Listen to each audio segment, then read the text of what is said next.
آپ نے کیا اندازہ لگایا ہے؟ میر شیخ رند بولے، مجھے سندھی لشکر جنگ کرتا نظر نہیں آ رہا۔ وہ جنگ سے بچنے کے لیے ہم سے صلح کی بات کرنا چاہتا ہے۔ ذرا صبر کرو، جو کچھ بھی ہوگا ابھی تھوڑی دیر میں سامنے آ جائے گا۔ میر گوہرام نے کہا، اگر سندھی لشکر مصالحت ہی کرنا چاہتا ہے تو اس طرح صفیں باندھ کر میدان میں کیوں آیا ہے؟ میر شیخ نے کہا، سلطان جام نندو بات چیت کرنے سے پہلے ہمارے سامنے اپنی فوج کی طاقت کا مظاہرہ کرنا چاہتے ہیں تاکہ ہم ان سے مروب ہو کر ان کی شرائط کے مطابق صلح کریں۔ میر گوہرام نے کہا، ممکن ہے آپ کا اندازہ صحیح ہو، مگر ہمیں اپنے دفاع سے غافل نہیں رہنا چاہیے۔ میر گوہرام کی بات کو نظر انداز کرتے ہوئے میر شیخ نے اشارہ کیا۔ فوج میں سے 6 سردار نکلے اور گھوڑے بگاتے ہوئے آنے والوں کو درمیان میں ہی جا گھیرا۔ تھوڑی دیر دونوں میں باتیں ہوتی رہیں، پھر خراما وہ سب اکٹھے میر شیخ کی طرف بڑھے۔ ان میں سے ایک سوار تیزی سے گھوڑا بگاتا ہوا میر شیخ کی طرف بڑھا۔ میر شیخ نے آگے بڑھ کر اس سوار سے پوچھا، سلطان جام نندو کیا چاہتے ہیں؟ اس بلوچی سردار نے کہا، سلطان جام نندو کے سفیر آپ سے ملاقات کرنا چاہتے ہیں۔ میر شیخ نے فوج کی کمان پیرو شاہ کے سپرد کی اور میر گوہرام کو ساتھ چلنے کا اشارہ کیا۔ میر نے آنے والے بلوچی سردار سے کہا، انہیں لے کر میرے خیمے میں آؤ، میں وہیں ان سے بات کروں گا۔ یہ کہہ کر میر شیخ اپنے خیمے کی طرف چل دیے۔ خیمے میں پہنچ کر میر شیخ نے سندھی سفیروں سے پوچھا کہ وہ کیا کہنا چاہتے ہیں۔ سفراء میں سے ایک نے کہا، ہمارے سلطان جام نندو اس بات پر حیران ہیں کہ اتنا بلوچی لشکر یہاں کیوں جمع ہے۔ میر شیخ نے جواب دیا، اس میں حیرانی والی کون سی بات ہے؟ ہمیں اطلاع ملی تھی کہ ٹھٹھا کی فوجیں مکران کی طرف بڑھ رہی ہیں۔ ہم اپنے دفاع سے کبھی غافل نہیں ہوتے۔ ہم نے بھی فیصلہ کیا کہ سلطان کا سرحدوں پر جا کر استقبال کریں تاکہ کسی کو مکران میں اندر داخل ہونے کی جرت نہ ہو۔ سندھی سفیر نے کہا، مگر ہم آپ سے جنگ کرنے نہیں آئے، نہ ہم آپ کو غیر سمجھتے ہیں۔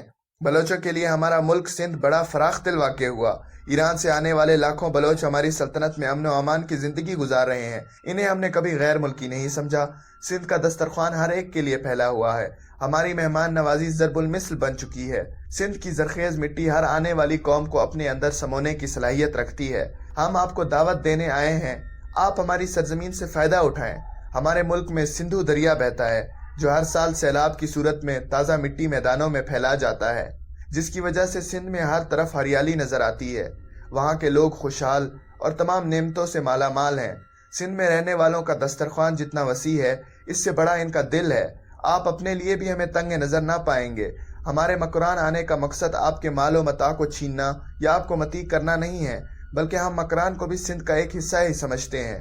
مسلمانوں کے آنے سے پہلے جب راجپوتوں کا رائے خاندان سندھ پر حکومت کرتا تھا، تب بھی مکران سندھ کا ہی حصہ تھا۔ راجہ چچ نے جب برہمن خاندان کی بنیاد رکھی، تب بھی مکران سندھ کا ہی ایک صوبہ تھا، اور جب عربوں کے مبارک قدموں نے سندھ کی زمین کو بوسہ دیا تو مکران ہی وہ ملک تھا جس نے اپنی دونوں باہیں پھیلا کر اسلامی فوجوں کا استقبال کیا۔ آج بھی ہم مکران کو سندھ کے ہی جگر کا ایک ٹکڑا سمجھتے ہیں۔ ہمیں اطلاع ملی تھی کہ کلات کی بروئی حکومت اس خطے کی طرف للچائی نظروں سے دیکھ رہی ہے، اس لیے ہمارے سلطان جام نندو نے بہتر سمجھا کہ مکران کے باشندوں کو یقین دلایا جائے کہ وہ خود کو اکیلا محسوس نہ کریں۔ اگر مکران کی آزادی کا مسئلہ آیا تو سندھی فوجیں بلوچوں کو تنہا نہ چھوڑیں گی۔ آپ کو جب بھی ہماری ضرورت محسوس ہو تو آپ ہمیں آواز دیں، آپ کی پہلی پکار پر ہماری فوجیں آپ کی پشت پر ہوں گی۔ میر شیخ رند نے سندھی سفیروں کی ساری باتیں اطمینان سے سن کر کہا، ہم سلطان جام نندو کے انتہائی مشکور ہیں کہ وہ ہمارے متعلق اچھے خیالات رکھتے ہیں۔ ہماری نیک تمنائیں ان کے ساتھ ہیں، ہم ان کے خلوص اور محبت کا دل سے احترام کرتے ہیں۔ مگر ایک بات ہم بھی واضح کر دینا چاہتے ہیں کہ مکران کبھی ملک سندھ کا حصہ رہا ہوگا، ہمیں اس تاریخی حقیقت سے انکار نہیں، مگر اب وہ رندوں، لاشاریوں، کرائیوں، جتوں اور ہوتوں کا وطن ہے۔ ہمارے آباء و اجداد نے اسے اس وقت آباد کیا تھا جب تاتاریوں کی ہیبت سے ہر طرف سناٹا چھایا ہوا تھا۔ بڑے بڑے تاجور اور فاتح عالم اپنی اپنی جان بچاتے پھر رہے تھے۔ مکران میں ہر طرف بربادی اور ویرانی کا راج تھا۔ خوراک تو بڑی بات ہے، سانس لینے کے لیے صاف ہوا بھی دستیاب نہ تھی۔ ہر طرف زخمیوں اور مرنے والوں کا انبار لگا ہوا تھا۔ ہر چیز تباہ ہو چکی تھی۔ ہر طرف موت کے مہیب سائے ناچ رہے تھے۔ اس وقت سندھ کے تاجور کہاں تھے جو مکران کے آنسو پوچھتے؟ ہمارے اجداد نے 250 سال کی انتھک کوششوں سے اپنا خون پسینہ بہا کر اس اجڑے دیار کو سرسبز و شاداب کیا ہے، تو اس کی طرف سب کی نظریں اٹھنے لگیں۔ ہمیں سندھ کی مہمان نوازی سے انکار نہیں، ہم خلوص و محبت کا جواب بھی خلوص و محبت سے ہی دیتے ہیں۔ اگر جام حکومت ہماری طرف دوستی کا ہاتھ بڑھاتی ہے تو ہم ان کی فراخ دلی کا تہہ دل سے احترام کریں گے، اور ایک سچے پڑوسی کی طرح جو حقوق ہم پر عائد ہوں گے باحسن نبھائیں گے۔ مگر کچھ کہنے سے پہلے میر شیخ خاموش ہو گئے، پھر سوچ کر بولے، اگر اس دوستی کے پردے میں کوئی چال ہے تو یہ بات آپ اچھی طرح یاد رکھیں کہ ہمیں اپنے وطن کا دفاع کرنا آتا ہے۔ کلات کے براہمیوں نے کئی بار کوشش کی ہے کہ ہمارے علاقے کو فتح کریں، مگر ہم نے انہیں کامیاب ہونے نہیں دیا۔ اگر یہی غلطی سندھی حکومت بھی کرے گی تو ناحق خون خرابہ ہوگا۔ ہمیں جلد ہی کوئی فیصلہ کرنا ہوگا کہ ہم کلات حکومت کی سرگرمیاں ان کی سرحدوں تک محدود کر سکیں۔ ایسا نہ ہو کہ ہمارے گھوڑوں کا رخ کلات کی بجائے سندھ کی طرف مڑ جائے۔ سندھی سفیر نے میر شیخ کی بات کاٹ کر کہا، شاید آپ ہماری پوری طرح بات نہیں سن پائے ہیں۔ ہم بھی ناحق خون خرابہ نہیں چاہتے۔ ہم خود بھی امن پسند ہیں اور پڑوسیوں سے بھی امن کی توقع رکھتے ہیں۔ میر شیخ نے کہا، ہم سیدھے سادے پہاڑی لوگ ہیں جو خشک پہاڑوں اور ریگستانوں میں زندگی گزارتے ہیں۔ جو ہمارے دل میں ہوتا ہے وہی ہم زبان سے بھی کہتے ہیں۔ ہم آپ کی باتوں کا وہی مطلب لے رہے ہیں جو آپ کہہ رہے ہیں، مگر مجھے افسوس ہے کہ نہ ہمیں آداب سفارت آتی ہے، نہ جھوٹ اور فریب کو ہم مصلحت کا نام دیتے ہیں۔ سندھی سفارتکار کافی دیر تک باتیں کرتے رہے۔ دوپہر کا کھانا انہوں نے رندوں اور لاشاریوں کے ساتھ کھایا۔ جب روانہ ہونے لگے تو میر گوہرام اور میر شیخ کو جام نظام الدین کی طرف سے دوسرے دن دوپہر کے کھانے پر مدعو کیا۔ ان کا کہنا تھا کہ اس طرح ان کی ملاقات سلطان سے بھی ہو جائے گی اور اگر دونوں طرف کچھ شکوک و شبہات ہیں تو وہ بھی دور ہو جائیں گے۔ رندوں اور لاشاریوں نے آپس میں صلح مشورہ کر کے یہ تجویز رکھی کہ دونوں لشکر گاہوں کے درمیان میں خیمہ گاہ قائم کی جائے گی۔ دونوں طرف سے صرف 100 سپاہی ہمراہ ہوں گے۔ ادھر سے بلوچوں کا وفد معزز افراد کے ساتھ دعوت میں شریک ہوگا اور اس طرف سلطان اپنے وزراء اور عمائدین سلطنت کے ساتھ تشریف لائیں گے۔ یہ تجویز اگر قبول ہے تو آپ کی دعوت منظور کر لی جائے گی۔ سفراء واپس چلے گئے اور جام سلطان سے صلح و مشورے کے بعد دوسرے دن مشروط انتظام کیا گیا۔ دوسرے دن بلوچی وفد جام نندو کے ساتھ محاذر تناول کر رہا تھا۔ کھانے سے پہلے سلطان نے ملاقات کی تھی۔ دونوں نے خلوص دل کے ساتھ ایک دوسرے سے ہاتھ ملایا اور بغل گیر ہوئے۔ بلوچوں کی طرف سے سلطان کی خدمت میں تحفے پیش کیے گئے جن میں بلوچی کشیدہ کاری کے اعلیٰ ترین نمونے تھے۔ اونٹ کی کھال کی بنی ہوئی دیگر اشیاء تھیں۔ اونٹ کے بالوں کی بنی ہوئی ڈوریاں اور بھیڑ کی اون سے بنے گرم ملبوسات تھے۔ سلطان نے بھی ان کے جواب میں بہت سے تحائف پیش کیے۔ سلطان نے اپنی گفتگو میں کوشش کی کہ بلوچوں کے خدشات دور کیے جائیں۔ جواب میں بلوچوں نے وعدہ کیا کہ اگر سندھ پر کوئی برا وقت آیا یا کسی طرف سے حملہ ہوا تو بلوچ سندھی لشکر کے دوش بدوش سلطان کے زیر کمان سندھ کا دفاع کریں گے۔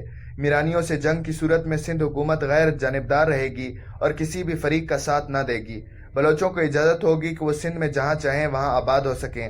انہیں وہی حقوق دیے جائیں گے جو وہاں کے سندھی عوام کو حاصل ہوں گے۔ دونوں طرف کے تاجروں کو بغیر کوئی محصول ادا کیے تجارت کی اجازت ہوگی۔ ساتھ میں یہ بھی لکھا گیا کہ دونوں طرف سے سرحدوں کا احترام ہوگا۔ یہ معاہدہ ایک دستاویز کی صورت میں لکھ کر مجلس میں پیش کیا گیا جس پر دونوں طرف کے عمائدین نے دستخط کیے۔ بعد میں کھانے کا اہتمام کیا گیا۔ مرغ سے لے کر اونٹ تک ذبح کیے گئے تھے اور گرم گرم گوشت کے پارچے جو مسالوں میں سنے ہوئے تھے پیش کیے گئے۔ سلطان سندھ مہمان نوازی کا اعلیٰ مظاہرہ کر رہے تھے۔ ایک ایک کھانے کی طرف مہمانوں کی توجہ مبذول کرائی جا رہی تھی۔ کھانے کے دوران سلطان کے سامنے مسلم بنی ہوئی بھیڑ پیش کی گئی۔ اس سے پہلے کہ سلطان کھانا شروع کرتے، نہ جانے میر چاکر کو کیا سوجی کہ میان سے خنجر نکال کر بھیڑ کی ران میں گھونپ دیا اور اسی خنجر پر طاقت صرف کر کے ران علیحدہ کر لی۔ خنجر میں معلق ران میر چاکر اپنے منہ کے قریب لایا اور دانتوں سے بھنبوڑنے لگا۔ سلطان کے سامنے یہ جسارت ناقابل فہم تھی۔ سلطان بھی میر چاکر کی جرات دیکھ کر دنگ رہ گیا۔ حاضرین نے میر چاکر کو دیکھا اور نظریں جھکا لیں۔ احترام سلطانی میں کسی کو دم مارنے کی جرت نہ ہوئی۔